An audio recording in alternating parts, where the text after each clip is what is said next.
Hi friends, ದೇವಸ್ಥಾನಕ್ಕೆ ಹೋದಾಗ ಅಲ್ಲಿನ ಸಾಂಬಾರ್ ರುಚಿನೇ ಬೇರೆ ಅಲ್ವಾ. ನಾವು ಮನೇಲಿ ಬಂದು ಟ್ರೈ ಮಾಡಿದ್ರೆ ಆ ರುಚಿ ಬರೋದಿಲ್ಲ. ನಾವು ಅದೇ ಸಾಮಗ್ರಿಗಳನ್ನೇ ಹಾಕಿರ್ತೀವಿ, ಆದ್ರೂ ಆ ಟೇಸ್ಟ್ ಕಳ್ಕೊಳತ್ತೆ ಅಲ್ವಾ. ಆ ಕಳ್ಕೊಂಡ ರುಚಿ ನಿಮಗೆ ಮತ್ತೆ ಬೇಕು ಅಂದ್ರೆ ಈ ವಿಡಿಯೋನ ಪೂರ್ತಿಯಾಗಿ ನೋಡಿ. ನಾನು ಪರ್ಫೆಕ್ಟ್ ಆದಂತಹ ಹಾಗೇನೆ 100% ಸಕ್ಸಸ್ ತರೋ ಅಂತಹ ಸೌತೆಕಾಯಿ ಸಾಂಬಾರ್ನ ಇವತ್ತು ಮಾಡಿ ತೋರಿಸ್ತಾ ಇದ್ದೀನಿ. ಇದು ಬರೀ ದೇವಸ್ಥಾನ ಅಲ್ಲ, ಹೋಟೆಲ್ಗಳಲ್ಲೂ ಪಕ್ಕ ಹೀಗೆ ಮಾಡ್ತಾರೆ. ಹಾಗಿದ್ರೆ ನಾವು ಸಾಂಬಾರ್ ಮಾಡಬೇಕಾದ್ರೆ ಏನೇನು ಮಿಸ್ಟೇಕ್ಗಳನ್ನ ಮಾಡ್ತೀವಿ, ಸೌತೆಕಾಯಿನ ಯಾವ ರೀತಿ ಕಟ್ ಮಾಡ್ಕೊಳ್ಬೇಕು, ಬೀಜನ ಹಾಕಬೇಕೋ ಬೇಡವೋ ಅಥವಾ ಸಿಪ್ಪೆನ ತೆಗಿಬೇಕಾ, ಈ ಎಲ್ಲ ಪ್ರಶ್ನೆಗಳಿಗೆ ಇವತ್ತಿನ ಈ ವಿಡಿಯೋದಲ್ಲಿ ನಿಮಗೆ ಉತ್ತರ ಸಿಗುತ್ತೆ. ವಿಡಿಯೋನ ಪೂರ್ತಿಯಾಗಿ ನೋಡಿ. ನೀವೇನು ನನ್ನ ಚಾನಲ್ನ ಸಬ್ಸ್ಕ್ರೈಬ್ ಮಾಡಿಲ್ಲ ಅಂದರೆ ಮಾಡಿ, ಹಾಗೆ ಬೆಲ್ ಬಟನ್ನ ಕ್ಲಿಕ್ ಮಾಡಿ. ಫಸ್ಟ್ ನಾವು ತೊಗರಿ ಬೇಳೆನ ಬೇಯಿಸ್ಕೊಳ್ಳೋಕ್ಕೆ ಇಟ್ಕೊಳ್ಳೋಣ. ನಾವು ತೊಗರಿ ಬೇಳೆನ ಎಷ್ಟು ಹಾಕಬೇಕು ಅನ್ನೋದು ನಮಗೆ ಗೊತ್ತಿರಬೇಕು. ನೋಡಿ, ನಾ ಇಲ್ಲಿ ಹಾಕ್ತಾ ಇದ್ದೀನಲ್ವಾ, 1 ಲೋಟದಲ್ಲಿ 3/4 ಲೋಟ ತೊಗರಿ ಬೇಳೆನ ಹಾಕೊಂಡು ಚೆನ್ನಾಗಿ ತೊಳ್ಕೊಬೇಕು. ಬೇಳೆನ ಯಾವತ್ತು ತೊಳ್ಕೊಂಡೇ ಹಾಕಬೇಕು, ಹಾಗೆ ಹಾಕಬಾರ್ದು. ಅದರಲ್ಲೂ ತೊಗರಿ ಬೇಳೆನ ಚೆನ್ನಾಗಿ ತೊಳ್ಕೊಂಡು ಹಾಕಬೇಕು. ನಾನು 3/4 ಲೋಟ ತೊಗರಿ ಬೇಳೆಗೆ 2 ಲೋಟ ನೀರನ್ನ ಹಾಕೊಳ್ತಾ ಇದ್ದೀನಿ. 2 ಲೋಟ ನೀರು ಕರೆಕ್ಟ್ ಆಗತ್ತೆ, ಅಷ್ಟೇ ಹಾಕಿದ್ರೆ ಸಾಕಾಗತ್ತೆ. ಇವಾಗ ಚಿಟಿಕೆ ಅರಿಶಿನ ಪುಡಿಯನ್ನ ಹಾಕೊಳ್ತಾ ಇದ್ದೀನಿ, ಯಾಕಂದ್ರೆ ಕಲರ್ ತುಂಬಾ ಚೆನ್ನಾಗಿ ಕೊಡತ್ತೆ. ಅದಕ್ಕೆ ಇವಾಗ 4ರಿಂದ 5 ವಿಷಲ್ ಹೊಡ್ಸ್ಕೊಂಡ್ರೆ ಸಾಕಾಗತ್ತೆ. ಬೇಳೆ ಪೂರ್ತಿಯಾಗಿ ಬೇಯಬೇಕು, ಆವಾಗಲೇ ಪರ್ಫೆಕ್ಟ್ ಟೇಸ್ಟ್ ಕೊಡೋದು. ನಾನಿವಾಗ ಸೌತೆಕಾಯಿ ಯಾವ ರೀತಿ ಕಟ್ ಮಾಡ್ಕೊಳ್ಬೇಕು ಅಂತ ಹೇಳ್ತೀನಿ. ತುಂಬ ಜನಕ್ಕೆ ಡೌಟ್ ಇರುತ್ತೆ. ನೋಡಿ, ಈ ರೀತಿ ಮಂಗಳೂರು ಭಾಗದ ಸೌತೆಕಾಯಿನ ನೀವು ಸಿಪ್ಪೆನ ತೆಗಿಬಾರ್ದು. ನೀವು ನಾಟಿ ಸೌತೆಕಾಯಿ ಇರುತ್ತಲ್ಲ, ಅದರದ್ದು ಸಿಪ್ಪೆ ತೆಗಿಬೇಕು, ಯಾಕಂದರೆ ಅದು ತುಂಬ ಗಟ್ಟಿ ಇರುತ್ತೆ. ಸಿಪ್ಪೆ ತೆಗ್ದಿಲ್ಲ ಅಂದರೆ ಚೆನ್ನಾಗಾಗಲ್ಲ. ಆದರೆ ಈ ಸೌತೆಕಾಯಿನ ಸಿಪ್ಪೆ ತೆಗಿಬಾರ್ದು, ಸಿಪ್ಪೆಲೇ ತುಂಬ ಟೇಸ್ಟ್ ಇರೋದು. ಆಮೇಲೆ ಈ ರೀತಿ ಬೀಜಗಳಿರುತ್ತಲ್ಲ, ಇದನ್ನ ಪೂರ್ತಿಯಾಗಿ ತಕ್ಕೊಳ್ಬೇಕು. ಇದನ್ನೆಲ್ಲರೂ ಹಾಕಿದರೆ ರುಚಿ ಅಂತೂ ಫುಲ್ ಹೋಗೇ ಬಿಡತ್ತೆ. ಅದಕ್ಕೋಸ್ಕರ ಚೆನ್ನಾಗಿ ತಕ್ಕೊಂಡು ಯಾವ ರೀತಿ ಎಷ್ಟು ದೊಡ್ಡ ಪೀಸ್ನ ಮಾಡ್ಕೊಳ್ಬೇಕು ಅಂದರೆ, ನಾನು ತೋರಿಸ್ತಾ ಇದ್ದೀನಲ್ಲ, ಇಷ್ಟಿಷ್ಟ ಚಿಕ್ಕ ಪೀಸ್ಗಳನ್ನ ಮಾಡಿಕೊಂಡ್ರೆ ನಾವು ಬೇಗನೆ ಈ ಸೌತೆಕಾಯಿ ಬೆಂದು ಹೋಗುತ್ತೆ. ನೀವೆಲ್ಲರೂ ದೊಡ್ಡ ಪೀಸ್ ಮಾಡಿಕೊಂಡ್ರೆ ಬೇಯೋದು ಸ್ವಲ್ಪ ಲೇಟ್ ಆಗುತ್ತೆ. ನೋಡಿ, ಈ ರೀತಿ ಇಷ್ಟು ಸಣ್ಣ ಪೀಸ್ ಮಾಡಿಕೊಂಡ್ರೆ ಸಾಕಾಗತ್ತೆ. ಇವಾಗ ಒಂದು ಬಾಣಲಿಗೆ ಈ ಎಲ್ಲ ಸೌತೆಕಾಯಿಗಳನ್ನು ಹಾಕ್ಕೊಳ್ಳೋಣ. ಹಾಕ್ಕೊಂಡ್ಬಿಟ್ಟು ಇದಕ್ಕೆ 1 ಚಮಚ ಉಪ್ಪನ್ನ ಹಾಕ್ಕೊಂಡು ಚೆನ್ನಾಗಿ ಬೇಯಿಸ್ಕೊಂಡ್ರೆ ಸಾಕಾಗತ್ತೆ. ನೀವು ಕುಕ್ಕರ್ನಲ್ಲಿ ಹಾಕೋಕೆ ಹೋಗಬೇಡಿ. ಸೌತೆಕಾಯಿನ ಕುಕ್ಕರಲ್ಲಿ ಹಾಕ್ಬಿಟ್ರೆ ಫುಲ್ ಪಾಸೆ ಥರ ಆಗಿಬಿಡತ್ತೆ, ತುಂಬ ಬೆಂದೋಗ್ಬಿಡತ್ತೆ, ಸಾಂಬಾರು ಚೆನ್ನಾಗಾಗಲ್ಲ, ತುಂಬ ಗಟ್ಟಿ ಆಗೋದು. ಅದಕ್ಕೇನೆ ಈ ರೀತಿಯಲ್ಲೇ ಬೇಯಿಸ್ಕೊಳ್ಬೇಕು. ನೀವು ಸ್ಮೂತ್ ಆಗೋವರೆಗೂ ಬೇಯಿಸ್ಕೊಳ್ಬೇಕು. ಟೈಮಿಂಗ್ಸ್ ಇಲ್ಲಿ ಬೇಡ, ನಿಮಗೆ ಗೊತ್ತಾಗತ್ತೆ.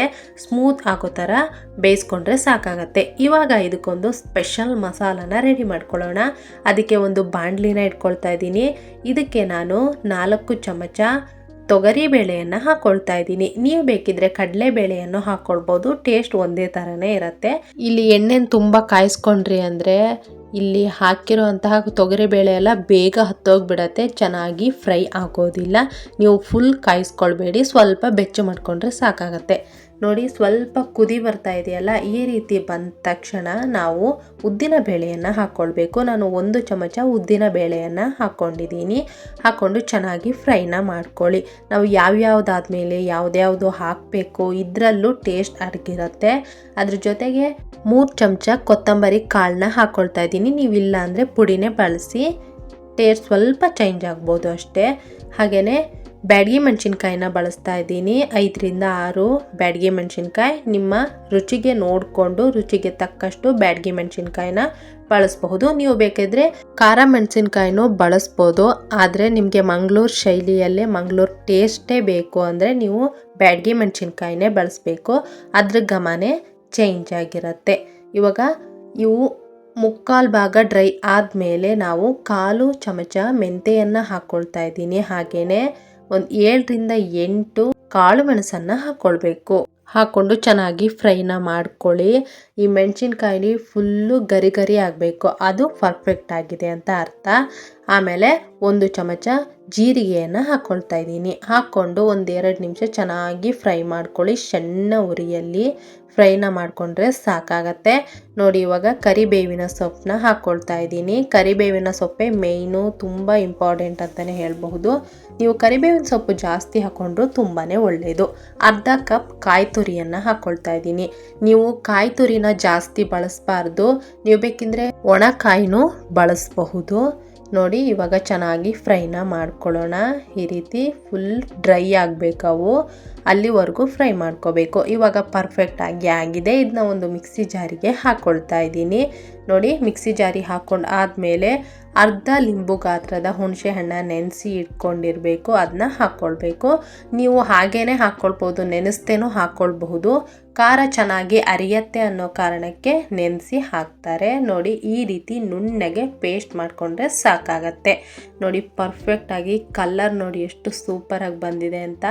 ಈ ರೀತಿ ನುಣ್ಣಗೆ ಪೇಸ್ಟ್ ಮಾಡಿಕೊಂಡ್ರೆ ಕರೆಕ್ಟ್ ಆಗುತ್ತೆ. ನೋಡಿ ನಮ್ಮ ಬೇಳೆನೂ ಚೆನ್ನಾಗಿ ಬೆಂದಿದೆ. ನೋಡಿ ಈ ರೀತಿ ಬೆಂದರೆ ಸಾಕಾಗತ್ತೆ, ಪರ್ಫೆಕ್ಟ್ ಆಗುತ್ತೆ ಅಂತಲೇ ಹೇಳ್ಬೋದು. ಗಟ್ಟಿ ಇದ್ರೆ ಟೇಸ್ಟ್ ಬರಲ್ಲ. ಈ ರೀತಿ ಪೂರ್ತಿಯಾಗಿ ಬೆಂದಿರಬೇಕು. ಸೌತೆಕಾಯಿ ಬೇಯ್ತಾ ಇದೆ ನೋಡಿ, ಚೆನ್ನಾಗಿ ಬೇಯಬೇಕು. ನಾನು ಹೇಗೆ ಅಂತ ತೋರಿಸ್ತೀನಿ.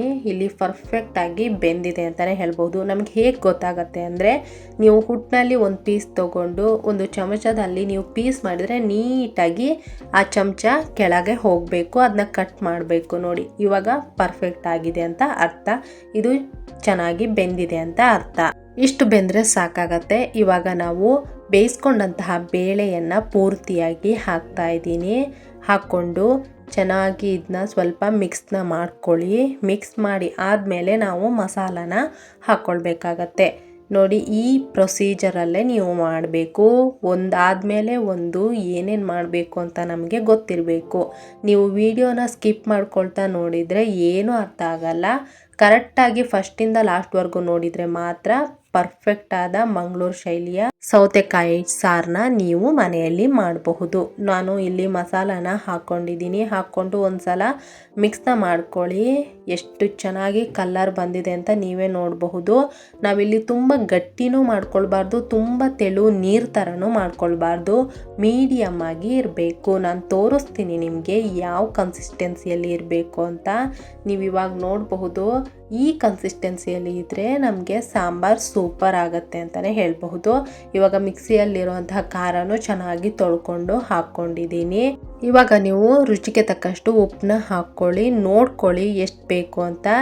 ನಿಮ್ಮ ರುಚಿಗೆ ತಕ್ಕಂಗೆ ನೀವು ಹಾಕ್ಕೊಳ್ಬಹುದು. ಮಂಗಳೂರು ಶೈಲಿಯ ಸೌತೆಕಾಯಿ ಸಾರಲ್ಲಿ ಮೇಯ್ನ್ ಆಗಿ ನಾವು ಹುರ್ಕೊಂಡಂತಹ ಮಸಾಲ, ಅದನ್ನ ನಾವು ಹತ್ತಿಸ್ಕೊಳ್ಬಾರ್ದು, ಕಪ್ಪಾಗಬಾರ್ದು. ಕಪ್ಪಾಯಿತು ಅಂದರೆ ಟೇಸ್ಟೇ ಹೋಗುತ್ತೆ. ನೋಡಿ ನಾವು ಈ ರೀತಿನೇ 1 by 1 ಏನೇನು ಮಾಡಬೇಕು ಅಂತ ಕರೆಕ್ಟಾಗಿ ನೋಡಿಕೊಂಡು ಮಾಡಬೇಕಾಗತ್ತೆ.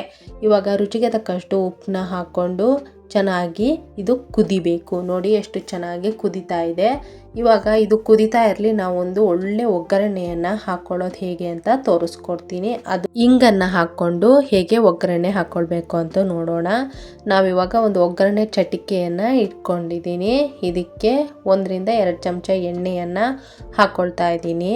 ಎಣ್ಣೆ ಚೆನ್ನಾಗಿ ಕಾದ್ಮೇಲೆ ಅರ್ಧ ಚಮಚ ಸಾಸಿವೆಯನ್ನು ಹಾಕ್ಕೊಳ್ಬೇಕು. ಹಾಗೆಯೇ ಅರ್ಧ ಚಮಚ ಜೀರಿಗೆಯನ್ನು ಹಾಕ್ಕೊಳ್ತಾ ಇದ್ದೀನಿ. ಇದ್ರ ಜೊತೆಗೆ ಕರಿಬೇವಿನ ಸೊಪ್ಪಂತೂ ಮಿಸ್ಸೇ ಮಾಡಬಾರ್ದು. ಕರಿಬೇವಿನ ಸೊಪ್ಪನ್ನ ಹಾಕ್ಕೊಳ್ಬೇಕು.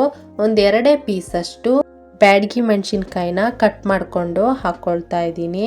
2 ಪೀಸ್ ಹಾಕ್ಕೊಂಡ್ರೆ ಸಾಕಾಗತ್ತೆ. ನಾವು ಹುರಿಯೋ ಮಸಾಲೆಯಲ್ಲೇ ಹಾಕ್ಕೊಂಡಿರ್ತೀವಿ. ಇವಾಗಲೂ ಹಾಕಿದರೆ ತುಂಬ ಜಾಸ್ತಿ ಹಾಕಿದರೆ ಖಾರ ಆಗತ್ತೆ. ಅದಕ್ಕೋಸ್ಕರ 1/4 ಚಮಚದಷ್ಟು ಇಂಗನ್ನ ಹಾಕ್ಕೊಂಡ್ರೆ ಸಾಕಾಗತ್ತೆ. ಇವಾಗ ಒಂದ್ಸಲ ಮಿಕ್ಸ್ನ ಮಾಡಿಬಿಟ್ಟು ನಾವು ಕುದಿತಾ ಇರುವಂತಹ ಸಾರಿಗೆ ಒಗ್ಗರಣೆಯನ್ನು ಕೊಟ್ಟರೆ ಸೂಪರ್ ಆಗಿರುತ್ತೆ ಅಂತಲೇ ಹೇಳಬಹುದು. ಮೇಯ್ನ್ ಟೇಸ್ಟ್ ಒಗ್ಗರಣೆನೇ ಕೊಡೋದು. ಸಾಂಬಾರನ್ನ ಈ ರೀತಿ ಒಗ್ಗರಣೆ ಕೊಟ್ಟರೆ ತುಂಬ ಟೇಸ್ಟ್ ಆಗುತ್ತೆ. ಯಾವ ಸಾಂಬಾರಾದರೂ ತುಂಬ ಟೇಸ್ಟ್ ಆಗುತ್ತೆ. ಆದರೆ ಮಂಗಳೂರು ಭಾಗದ ಸಾಂಬಾರ್ ಇನ್ನೂ ಒಂದು ಕೈ ಮೇಲೆ ಅಂತಲೇ ಹೇಳಬಹುದು. ತುಂಬ ರುಚಿಯಾಗಿರುತ್ತೆ. ಒಂದ್ಸಲ ಮನೆಯಲ್ಲಿ ಟ್ರೈ ಮಾಡಿ.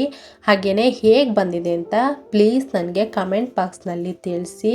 ಇದು ಕರೆಕ್ಟಾದ ಕನ್ಸಿಸ್ಟೆನ್ಸಿ ಅಂತಲೇ ಹೇಳ್ಬಹುದು. ಹೋಟೆಲ್ನಲ್ಲಾಗಿರಬಹುದು, ದೇವಸ್ಥಾನಗಳಲ್ಲಿ ಈ ರೀತಿ ಈ ಕನ್ಸಿಸ್ಟೆನ್ಸಿಯಲ್ಲಿ ನೀವು ಮಾಡಿಕೊಂಡ್ರೆ ಅದೇ ಟೇಸ್ಟು ನಮಗೆ ಸಿಗತ್ತೆ. ಇವಾಗ ಒಂದು ಸರ್ವಿಂಗ್ ಬೌಲ್ಗೆ ಸರ್ವ್ ಮಾಡ್ಕೊಳ್ಳೋಣ.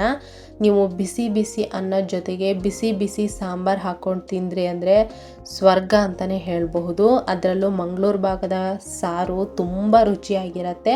ಒಂದ್ಸಲ ನೀವು ಮನೆಯಲ್ಲಿ ಟ್ರೈ ಮಾಡಿ ನೋಡಿ, ಹೇಗೆ ಬಂದಿದೆ ಅಂತ ಕಮೆಂಟ್ ಬಾಕ್ಸ್ನಲ್ಲಿ ತಿಳಿಸಿ. ನಾ ಹೇಳಿರೋಂಥ ಎಲ್ಲ ಟಿಪ್ಸು ಹಾಗೆ ಹೇಗೆ ಮಾಡಿದೆ, ಯಾವುದಾದ್ಮೇಲೆ ಯಾವುದು ಹಾಕ್ಕೊಳ್ಬೇಕು, ಈ ಎಲ್ಲವನ್ನು ನೀವು ಗಮನದಲ್ಲಿಟ್ಕೊಂಡು ಈ ಸಾಂಬಾರು ಮಾಡ್ಕೊಂಡ್ರಿ ಅಂದರೆ ಅದೇ ಟೇಸ್ಟು ನಿಮಗೆ ಕಳೆದೋಗಿರೋ ಟೇಸ್ಟ್ ನಿಮಗೆ ಸಿಗತ್ತೆ ಅಂತಲೇ ಹೇಳಬಹುದು. ನಿಮ್ಗೇನಾದರೂ ಈ ವಿಡಿಯೋ ಇಷ್ಟ ಆಗಿದ್ರೆ ಲೈಕ್, ಶೇರ್, ಕಮೆಂಟ್ನ ಮಾಡಿ. ಹಾಗೆ ನನ್ನ ಚಾನಲ್ನ ಸಬ್ಸ್ಕ್ರೈಬ್ ಮಾಡಿ. ಮುಂದಿನ ವಿಡಿಯೋದಲ್ಲಿ ನಿಮಗೆ ಯಾವ ರೀತಿಯ ಸಾಂಬಾರು ಬೇಕು ಅಂತ ಕಮೆಂಟ್ ಬಾಕ್ಸ್ನಲ್ಲಿ ತಿಳಿಸಿದರೆ ನಾನು ಆ ಸಾಂಬಾರನ್ನ ಮುಂದಿನ ವಿಡಿಯೋದಲ್ಲಿ ಹಾಕಿ ತೋರಿಸ್ತೀನಿ. ನೀವು ಯಾವುದಾದ್ರೂ ಹೊಸ ಸಾಂಬಾರನ್ನ ಟ್ರೈ ಮಾಡಿದರೆ ಅದನ್ನು ಸಹಿತ ಕಮೆಂಟ್ ಬಾಕ್ಸ್ನಲ್ಲಿ ತಿಳಿಸಿ. ನಿಮಗೆ ಯಾವ ಭಾಗದಾದ್ರೂ ಅಡುಗೆ ಮಾಡಿ ತೋರಿಸ್ಬೇಕು ಅಂದರೆ ಕಮೆಂಟ್ ಬಾಕ್ಸ್ನಲ್ಲಿ ತಿಳಿಸಿ. ವಿಡಿಯೋ ನೋಡಿದ್ದಕ್ಕೆ ಧನ್ಯವಾದಗಳು.